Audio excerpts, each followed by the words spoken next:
naghahanap ng kabuhayan, alam nyo ba na pwede raw kayong kumita ng 6 digits sa pag-aalaga ng native na manok? Para bigyan ng mukha ang balita, Mobile Journal, Ivan Tarinque.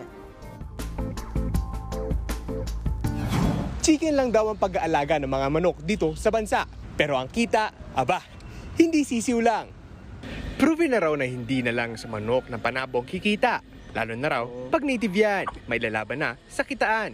Ang teknik, mag-alaga, magparami, at magbenta ng mga itlog, then repeat. Dahil sa loob ng 3 hanggang 5 araw, nakakahatch at nakakabenta sila ng sisiw sa halagang 120 pesos kada piraso.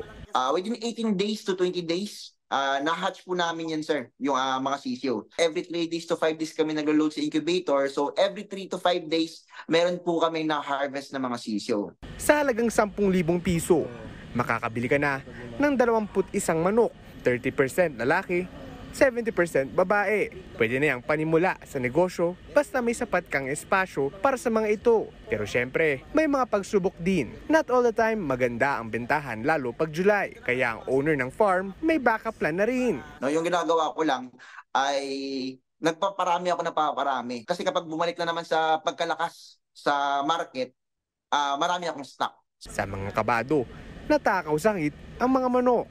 Yan, yung kinagandaan dito sa manok, sir, no? Walang gaanong problema basta bakunado po yung manok natin. Hindi siya katulad sa baboy or sa ibang mga hayop na kapag inatake po ng sakit, wala tayong solusyon, wala pang vaccine. Sino mag-aakala na sa simpleng backyard farming, pwedeng dumami ang laman ng bulsa?